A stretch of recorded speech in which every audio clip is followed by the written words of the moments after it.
విభిన్న చిత్రాలను ప్రేక్షకులకు అందించి తనకంటూ ప్రత్యేక స్థానాన్ని సంపాదించుకున్నారు క్రియేటివ్ డైరెక్టర్ సుకుమార్.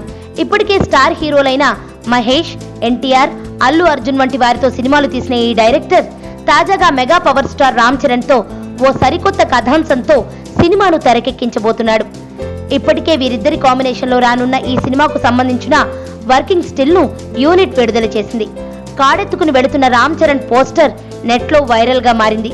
ఈ సినిమాకు రేపల్లే అనే టైటిల్ కూడా అనుకుంటున్నట్లు సమాచారం. అయితే సుకుమార్ డైరెక్షన్ లో రాబోతున్న ఈ చిత్రానికి సంబంధించి ఓ రూమర్ వినిపిస్తోంది. సుకుమార్ తీయాలనుకుంటున్న కథ నెట్ లో లీక్ అయిందంటూ ప్రచారం జరుగుతోంది. ఆ సినిమాకు సంబంధించిన కథ ఇదేనంటూ ఓ స్క్రిప్ట్ ఇప్పుడు నెట్టింట్లో చక్కర్లు కొడుతోంది.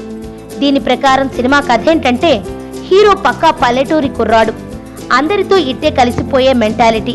అలాంటిది అనుకోకుండా ఓ పని మీద సిటీకి వెళతాడట.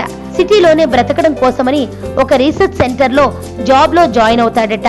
అక్కడున్న శాస్త్రవేత్తలు మనిషిపై ఓ ప్రయోగం చేయాలన్న ఆలోచనలో ఉంటారు. అప్పుడే వారి కన్ను హీరోపై పడుతుంది. ఇంతకీ ఆ శాస్త్రవేత్తలు హీరోపై ప్రయోగం చేశారా? ఒకవేళ చేస్తే ఆ తరువాత జరిగిన పరిణామాలేంటి అనే విషయాలను సుకుమార్ ఆసక్తికరంగా తెరకెక్కించనున్నాడని టాక్.